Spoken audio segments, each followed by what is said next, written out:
Hi everyone, welcome back. This is Rochelle from Sprouting Paths Homestead, and this chilly morning I'm actually out in the greenhouse and I'm ready to chat about seeds. Specifically my 2022 garden seed selection and kind of like the highlights.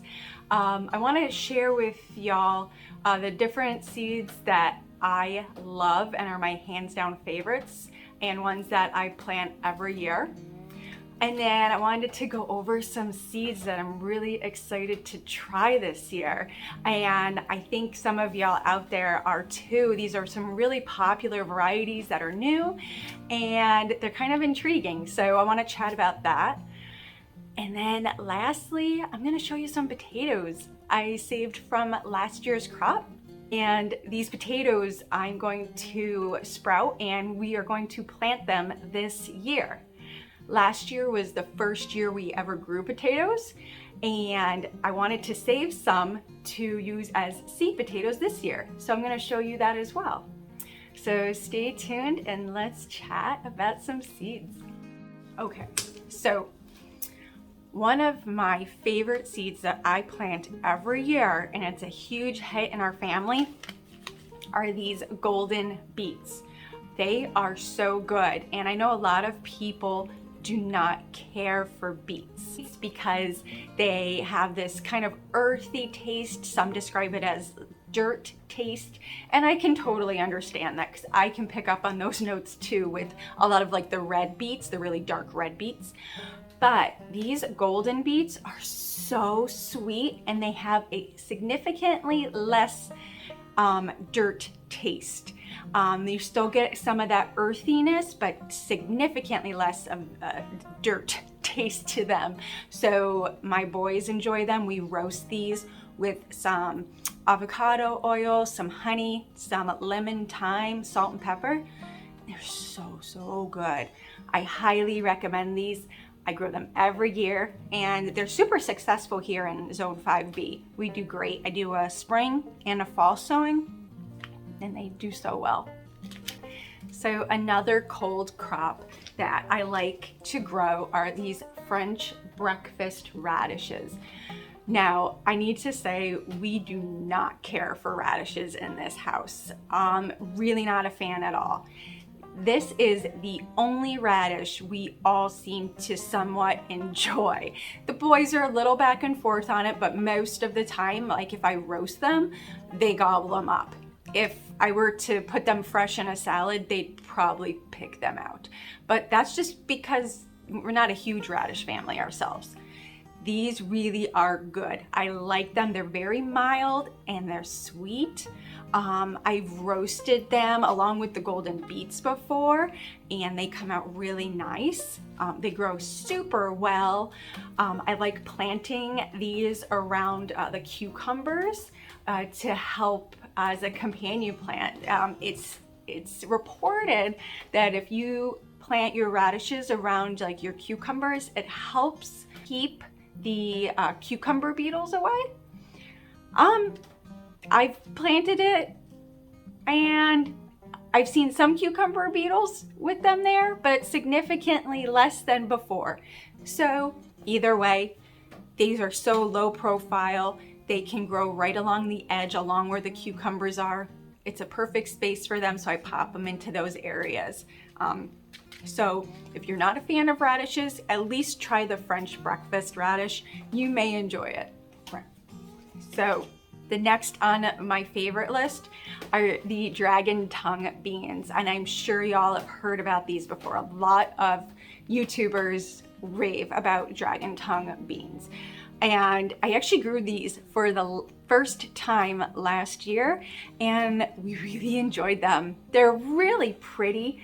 The color, very prolific. We got a lot of beans from these plants. And these are actually a bush bean variety that I have here, and they did so well. Really do enjoy them. They're tasty if you just saute them up in a little bit of butter and salt and pepper. It's super yummy. I've actually also cut them up into chunks and roasted them with like the beets and the radishes and like a sheet pan meal. So they're, you know, versatile and they're good. Another bean that I enjoy growing, this is a pole bean. So it grows up on a trellis or on a pole rather than a bush, a small compact bush. This is the rattlesnake bean. They are super, super yummy, very prolific. They have a beautiful green with purple like stripe thing going on. Really pretty, very prolific. I got great yields from these rattlesnake beans last year, so I recommend them as well. Okay, so for tomatoes, I only picked one as a favorite that I'm gonna be growing every year because it did so amazingly well. I grew it for the first time last year and I was so impressed. This one, and I know y'all are probably familiar with this because people talk about this one in all the circles and all the YouTube channels. I am terrible at pronouncing this one. I think it's Dr. Witchy or Dr. Weish's. I don't know the correct pronunciation and I apologize for that. But this yellow tomato is so prolific, and I'm gonna put up a picture of a few that I harvested last summer. I mean, plenty of them were over 1 pound. I mean, it was insane. And that's the first time I have ever had a tomato produce so well and have such meaty, juicy, hefty tomatoes. So the Dr. Witchy, Dr. Weish's yellow tomato is definitely on my favorite list, and I think you definitely all should give it a try. Now, as for peppers, here in Zone 5B, we are in a pretty, you know, colder climate. I mean, our growing season is only, I think, 120 days. So growing peppers is super tricky here. I have to start them typically in beginning to middle of February, get them large, and then transplant out at the end of May. So it is more time consuming. However, I get the best yields by doing so. And this variety, the King of the North pepper, is beautiful. They produce so well. I get the most amount of sweet peppers from this variety. It is an earlier variety, and even on the back of the package, it talks about it's superb for the North. You know, it's meant for us gardeners who live in zones with shorter growing seasons. So the King of the North pepper definitely gets my vote, and it is the only sweet pepper that I do grow in our garden. My next favorite is the Amarilla Tomatillo. This is so amazing. I don't know if y'all have ever tried a tomatillo. They're so good. They have this kind of like tart tomato-y flavor, but it's different with a little hint of citrus. It's the best way I can describe it. There's probably people who can say it more eloquently than I can, but it's in my head the best way I can describe it. Tart, citrusy, tomatoey type flavor. And these Amarilla tomatillos make for a fabulous salsa verde. I put some cilantro in there, can it up, and it's great as a different type of salsa. Because I mean, I make regular salsa from, you know, red tomatoes, and I have that variety, and now I can have a salsa verde, just something slightly different taste profile. And these Amarilla tomatillos really just were superb for that. Very, very prolific. I can't begin to tell you how many tomatillos I actually got off of 5 plants, and I grew them in some of those fabric grow bags. It was insane. I even had some of those, I think, Colorado potato beetles actually came in and were trying to attack them, and I was doing my best to keep them off the plants. And despite that, they still kept producing. So highly recommend that. All right, so for kind of a hot pepper, this one takes the cake for high yields. The Sugar Rush Peach Pepper. This thing is insane. I think I had 5 plants and it just kept producing. It was like crazy amounts of these jalapenos. I was so happy to see these plants set so many peppers. It was pretty cool, and they're absolutely stunning and beautiful. Now, one thing to keep in mind, it sets fruit, and it sets a lot of fruit, and you're gonna notice when they set the fruit, they're kind of like these really pale, light yellow, green looking peppers. It takes them a while to get to this color. That's just the nature of this plant. So you need to let these jalapenos really set on the plant to mature and get this beautiful peach color. Now, a lot of the peppers that were set on my plants got a nice peach. They never got like a true like orange peach, but they got pretty darn close. But again, I'm in zone 5B. I got a shorter growing season, so that's gonna be a factor. Just like the sweet peppers, I start these suckers in February. More work, more time consuming, but I get better yields that way. And when you're making salsa and making hot sauce, by the way, these make for a fabulous hot sauce. I'll have to show you how I make that. It is the best hot sauce we've ever tasted. We're not fans of hot sauce, but we put that on everything now. But that's for another video. But these are so good, you know, for the hot sauce and the salsas, and just such a nice heat along with a sweetness to them. It's so good. Okay, so one of my favorite herbs to grow. Every year I always have out lemon basil. This is delicious. Just to have that nice brightness, that citrusy flavor is so good. This variety grows very well here. We get some beautiful basil leaves. I enjoy using this lemon basil in an iced tea. So I make a lemon basil iced tea, and you can sweeten it if you want, but all you have to do is crush up some of these leaves, add it to maybe some steeped unsweetened green tea or black tea, whatever you enjoy, caffeine or caffeine free, and then steep them in there with it. If you like your tea a little sweeter, take these lemon basil leaves and muddle them with some sugar to help break down and infuse the leaves into the sugar, and then dissolve that sugar into your hot tea, and then ice it down and pop it in the fridge, and you'll have some delicious lemon basil iced tea for the summer. We really do enjoy that. Okay, so last thing on my favorite list is actually a flower, and I didn't grow zinnias until last year, and they just gave the most beautiful color to our garden. So these Cupid mix zinnias are hands down one of my favorite flowers to grow now. The bumblebees and the honeybees love them.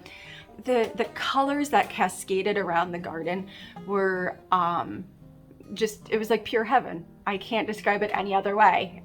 It just brought such beauty to the garden. And these really just kept setting some beautiful flowers. I actually made a couple small little bouquets to stick in the house, and they were just gorgeous. So those Cupid mixed zinnias are definitely a favorite. Okay, so we've reached the excited to try seeds. This was hard because, as you can see, there's a lot here that I'm so excited to try. I had a little fun with the seed catalogs. But so let me I'm gonna try and do this relatively quickly so I don't keep you here all day. But I could sit here all day talking about seeds. But anyways, I'm gonna take you through the flowers that I am excited to try this year. And one of them is the apricot lemonade cosmos. I mean, just look at that color. How gorgeous are those? I can't wait to try these and take lots of pictures in the garden of those blossoms. I have never grown straw flowers before, and these look just so pretty. So the tall double mixed straw flower I'm going to be giving a try, as well as some candy cane mix zinnias. I mean, that pop of color there, I mean, just look at how vibrant those are. I can just see like those bumblebees just loving up on some of these candy cane zinnias. So these I am super, super excited to try. Something else are these Job's Tears. So I saw some posts on social media of people making bracelets and jewelry out of these beautiful, I think they're grains. So Job's Tears, according to the back of the packet, they are an ancient grain-bearing plant. So people have used them for food, necklaces, rosary beads. Apparently they were even used in folk medicine for arthritis, which is kind of cool. Either way, I think those are some gorgeous, gorgeous looking seeds there that I think in our homeschooling, this would be kind of fun for art. Like, we can go out, we can collect these, and then like for our art class, we can, string them together. The boys can make whatever the heck they want, and have some fun with it. But I mean, like, wouldn't they make like some really pretty Christmas ornaments? I'm thinking, just something very creative. So I'm looking forward to trying these. I don't know how it's going to turn out. It's going to be a learning experience, but I mean, hey, how can you say no? They're so cool. Another one I'm sure y'all have heard of is this yellow toothache plant. This is intriguing, and I've seen a lot of posts about this, and I had to get some of these to try, because supposedly you take these little like flowers, and I think if you like chew on that, it actually makes like your mouth numb. Thus called a toothache plant. You have a toothache, you chew on one of these suckers, and it makes you go numb. That's what I hear. That's what people say. I think that sounds like a really cool science experiment for homeschool. And also to teach the boys the power that plants can have for things like medicine, and also, you got to be careful with things like this too. You don't want to just be munching on toothache plants all day, every day.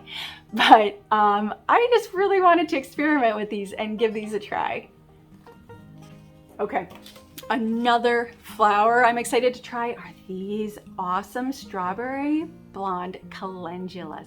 How beautiful are those? I am actually looking to get a tea and medicinal garden kind of going, and having calendula in there was super important because I kind of want to make like those salves and all the different things you can do with calendula because of its soothing properties. Just how beautiful are those? So I'm excited to give these a try and add these into that tea and herbal like medicine garden I'm kind of brainstorming about. So these are gorgeous. Navajo Sunset. I'm probably gonna butcher this. Agastache.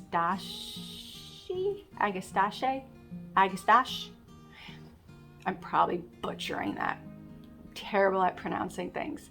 But these are just gorgeous. And apparently, I think you can put these into tea as well, these dried flowers. Correct me if I'm wrong, but I'm excited. to try these and add them into the garden. They also bring in pollinators, so I mean, that's a win-win. One of the herbs that I really enjoy always having in the garden is lemon thyme. However, for some reason, it's been a little tricky for me to find it the past 2 years.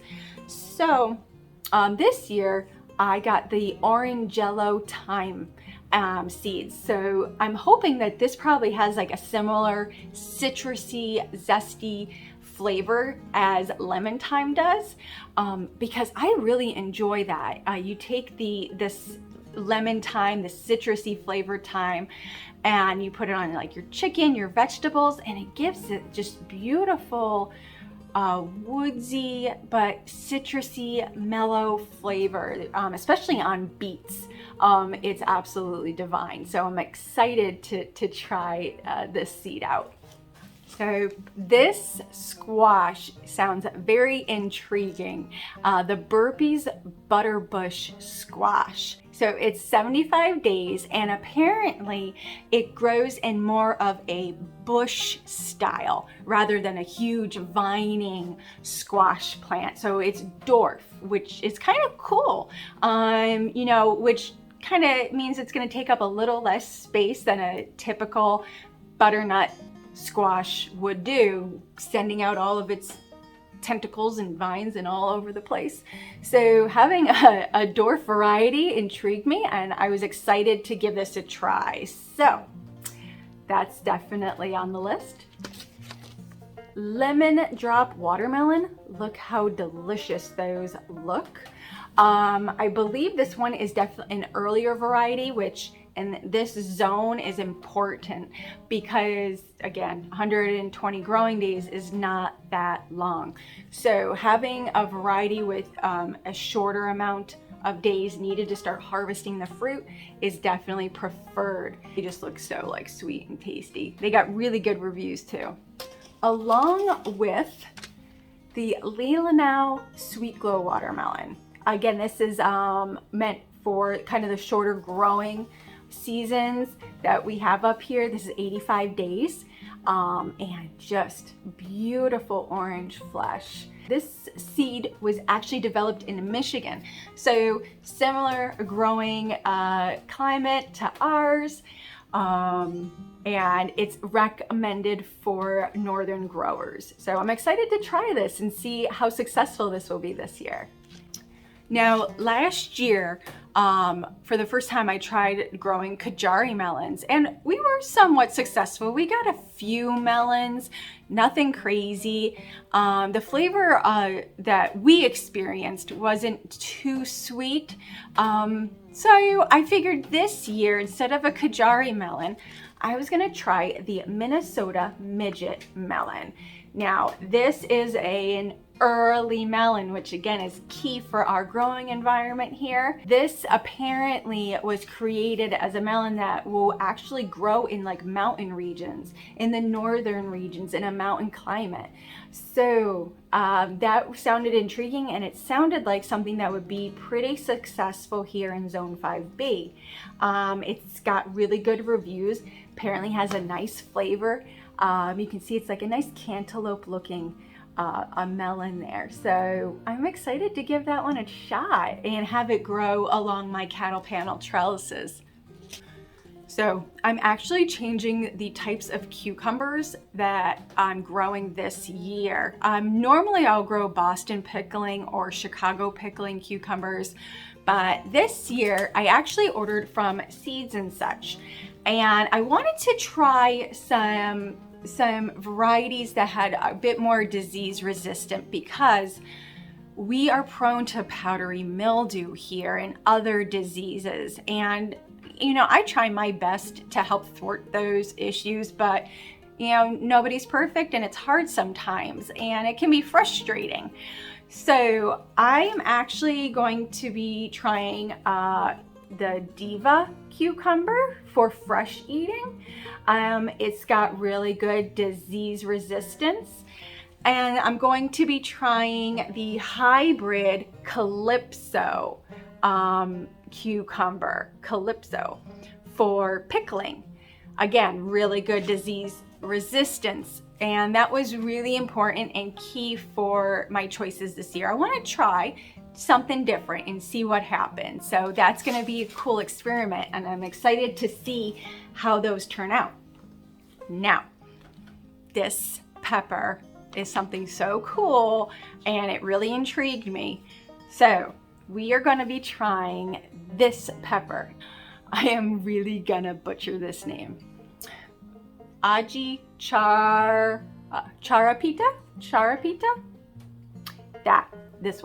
This pepper. I am so excited to try.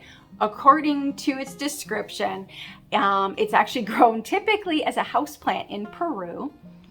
And it's got a very distinct fruity citrus aroma and equal in heat to a cayenne pepper. So they are really kind of cool and intriguing. Apparently chefs all over the world like this pepper, and it's become like one of the most expensive peppers to purchase, like for cooking ingredients and stuff and spices. That's what I read. So, and it seemed really kind of intriguing. I said, well, again, I want to try it. Let's give it a whirl and see what it tastes like, you know, see how I can use it and see if it produces well here. So I'm excited to give this one a shot. So y'all, we have gotten to the tomato section. So yeah, you might want to sit down for this one.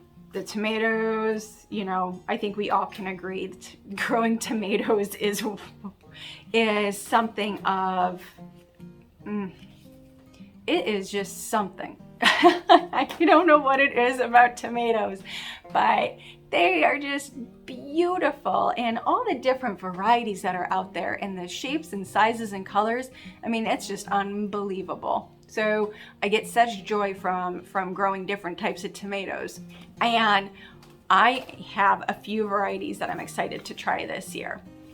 Now, one of them is the Paul Robeson tomato. This one I've heard really, really good things about, how it's got a wonderful taste. So I'm excited to try that one. And the Prairie Fire tomato. I mean, just look at that color. I'm excited to you know, really see that color in the garden. So that one I'm excited about. Now this is different, the white currant tomato. I have never seen such a thing. Barely 1 inch across, according to the description. I mean, I grew like the white tomasol tomatoes last year, and yeah, I wasn't a huge fan. They were pretty cool, but I wasn't a huge fan.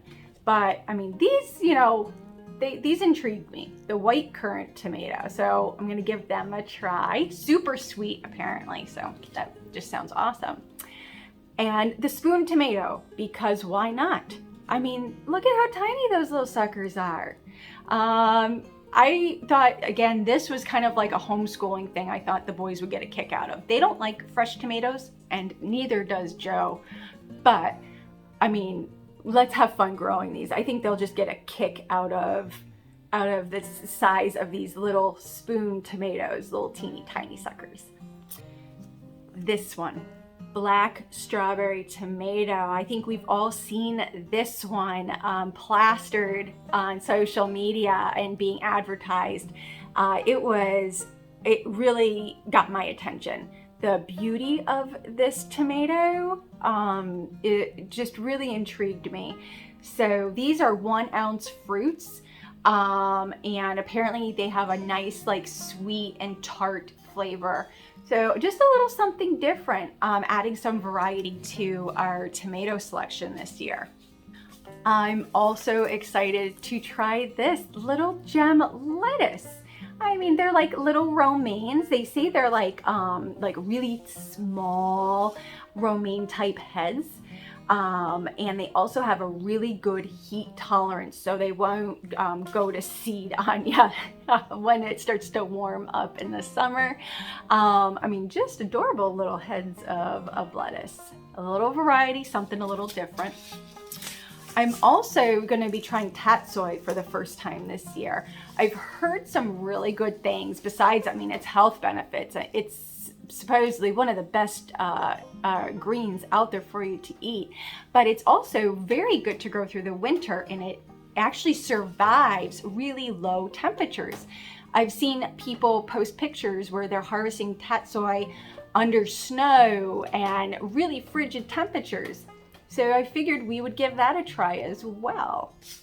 And the last seed that I'm super excited to try this year is this, the Zebrun shallot. I've never grown shallots before, and I do enjoy their flavor, that very mellow, oniony flavor. It doesn't have that pungent punch like a regular onion. So I enjoy cooking with shallots. So I figured this year we're gonna give it a shot. Okay, so I wanted to show you guys how I saved some of my seed potatoes last year. So when we were harvesting our potatoes last year, and I would come across any like egg-sized or smaller potatoes like that, I put them aside to save them as some seed potatoes. And I kept a couple different varieties. So I have some red Pontiacs, some Magic Molly, which are purple, some Russets, and some Yukon Golds. And all I did is I took this cardboard box here, right? So it's still breathable. And I wrapped up each potato in some newspaper. I wrapped them up nice and tight. And I put them all in here in a box. And I just covered them with the burlap, and I put the list on top so I knew what I had. And I put them down in the basement in a dark, cool environment. So in a couple weeks, well, I guess I should say it would be more about beginning to mid-March, I am actually gonna unwrap them and get them to sprout. It's called chitting, yeah, chitting, C-H-I-T-T-I-N-G, where you get them to send out those little sprouts, right? Those little like alien looking leg things that potatoes like to do. You're gonna get them to do that 6 weeks prior to planting. So I'll probably just unwrap them 6 weeks prior to planting and just put them in this box and let them get those sprouts going. So at the end of April, beginning of May, when I go to put them in the ground, they will be good to go. So those seed potatoes, I'm excited to get in the ground this year. And I also have some Beauregard sweet potato slips coming in mid-April to maybe mid-May, somewhere in there, that I ordered through Seeds and Such. So we tried growing sweet potatoes last year and it wasn't very successful. I didn't quite understand the growing process, and I think I checked them too late, and by the time I checked them, they were basically eaten by bugs and mice. And I got maybe 2 sweet potatoes, but let me tell you, they were the best sweet potatoes we have ever eaten. I can't even begin to describe how tasty those 2 sweet potatoes were that we got. And they looked like crap. They really looked bad. Like, I was like almost afraid to like scrub them and eat them and serve them to the family. But I said, you know what? We gotta at least try. Let's just see. And you know what? It's because we tried them and because we were so amazed by the flavor that I'm actually trying them again this year. If it weren't for that, I probably wouldn't be trying again. But the flavor was amazing. So Beauregard, we are giving them another shot this year. I'm gonna try and be more knowledgeable and understanding of that process, and I'm excited to get those in the ground. So I think I'm going to do another video talking about my tea and medicinal garden that I'm kind of brainstorming about. I got a couple more seeds still coming in that I ordered. I think it's like my 5th seed order this year. but you know, I'm excited. I did some research on different herbs, different flowers that really are good either for medicinal purposes or for making some beautiful teas. So I'm gonna do another video and I'm gonna talk you through some of those varieties that I'm choosing to plant and game plan about where in the world I'm gonna put a tea and medicinal garden. But we'll figure it out. We always do. And I'm excited to give that a shot. So anyways, I really hope you enjoyed chatting about seeds today as much as I did. It always puts a smile on my face when I pull these seeds out and I plan for our garden this upcoming year. I'm gonna be starting seeds in this greenhouse this year, which is a totally new experience. So stay tuned for that journey because I don't know what in the world I'm doing in a greenhouse yet. I'm still learning that whole process. We're still trying to learn how to heat this greenhouse in order to keep plants in it during the still cold months of March and April. So stay tuned for this journey, guys, because it's gonna be pretty awesome this year. But anyways, thank you for joining me this chilly morning, and I wish y'all a great weekend. Bye-bye.